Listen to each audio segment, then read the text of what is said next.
Hi friends, எல்லாரும் எப்படி இருக்கீங்க? எல்லாரும் நல்லா இருப்பீங்கன்னு நம்புறேன். இன்னைக்கு நம்ம பார்க்க போற பதிவு என்னன்னா, வீட்டில் பிரதோஷ வழிபாடு செய்வது எப்படி.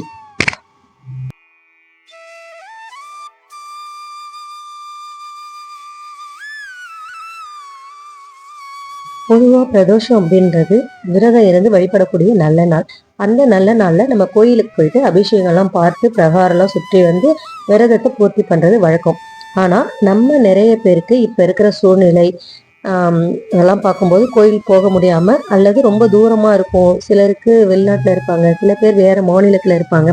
இப்படி இருக்கிறவங்க சிலருக்கு பக்கத்திலே சிவன் கோயில் இருக்காது. இப்படிலாம் இருக்கிறவங்க கோவில் போயிட்டு சாமி கும்பிட முடியல அப்படின்னு வருத்தப்பட வேண்டாம். வீட்டிலிருந்து நம்ம எப்படி பிரதோஷ வழிபாடுலாம் பண்ணலாம் அப்படின்றத இந்த வீடியோல பார்க்கலாம். காலையில எழுந்ததும் நல்லா குளிச்சுட்டு விரதம் இருக்க முடியறவங்க முழு நாள் விரதம் இருங்க, ரொம்ப நல்லது. முடியாதவங்க ஒருவேளை மட்டும் உணவு எடுத்துக்கோங்க. அதுவும் முடியாது, எனக்கு உடம்புக்கு முடியல, என்னால் எனக்கு ஹெல்த் இஷ்யூஸ் இருக்குது அப்படின்னு நினைக்கிறவங்க விரதம் இருக்காமலே நீங்கள் பூஜையை தொடரலாம்.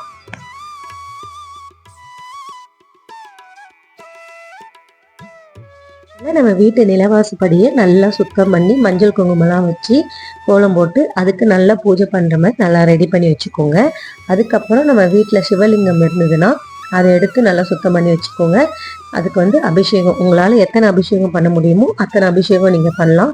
பால், தேன், பன்னீர், சந்தனம், தயிர், இப்படி எப்படி உங்களுக்கு எத்தனை முடியுதோ அதை பண்ணிக்கோங்க. பிரதோஷம் நேரம்னு பார்த்தீங்கன்னா மாலை 4:30 மணிலேருந்து 6 மணி வரைக்கும் பிரதோஷ நேரம். இந்த நேரத்தில் தான் நம்ம வந்து அபிஷேகம் பூஜை எல்லாம் பண்ணணும். லிங்கம் வச்சுருக்கிறவங்க அபிஷேகம் பண்ணிக்கோங்க. நான் இன்னைக்கு வந்து பால், தேன், திருநீர் இந்த 3 அபிஷேகமும் பண்ண போகிறேன். உங்களால் முடிஞ்ச அபிஷேகம் நீங்கள் பண்ணிக்கோங்க. வில்வ இலை ரொம்ப முக்கியம், இருந்தால் வச்சுக்கோங்க, இல்லைன்னா பரவாயில்ல. வில்வத்தால் அர்ச்சனை பண்ணுறது ரொம்ப நல்லது. சில பேர்கிட்ட என்கிட்ட லிங்கமே இல்லை, நான் வந்து சிவனுடைய திருவுருவ படம் தான் வச்சுருக்கேன் அப்படின்றவங்க அந்த படத்துக்கு நல்லா மஞ்சள் குங்குமம்லாம் வச்சு பூ போட்டு சுத்தமட்டமாக வச்சுக்கோங்க. அபிஷேகம் பண்ணிவிட்டு சிவபுராணம் படிங்க, ரொம்ப ரொம்ப நல்லது. சிவபுராணம் படிச்சிங்கன்னா அப்படி உங்களால் படிக்க முடியலன்னா ஓம் நம சிவாய ஓம் நம சிவாயன்னு சொன்னால் கூட ரொம்ப நல்லது தான். இதெல்லாம் பண்ணி முடித்ததுக்கப்புறம் படிச்சுட்டு நம்ம இந்த அபிஷேகம்லாம் பண்ணி முடிச்சதுக்கப்புறம் நெய்வேத்தியம் பண்ணணும். எளிமையாக அவல் சர்க்கரை கலந்ததை கூட நம்ம நெய்வேத்தியம் பண்ணலாம். உங்களால் முடியும்னா சர்க்கரை பொங்கல், வெண்பொங்கல், இப்படி உங்களுக்கு விருப்பமானது ஏதாவது ஒன்று வச்சு நீங்கள் நெய்வேத்தியம் பண்ணலாம். இல்லை எனக்கு எதுவுமே முடியல அப்படின்றவங்க 2 வாழைப்பழம் வெற்றிலை பாக்கு வச்சு நெய்வேத்தியம் பண்ணலாம். மனதார நம்ம என்ன பண்ணாலும் அதை கடவுள் கண்டிப்பாக ஏற்றுப்பாங்க. கடைசியாக வந்து நம்ம தீப தூப ஆராதனைலாம் காட்டி வழிபடணும்.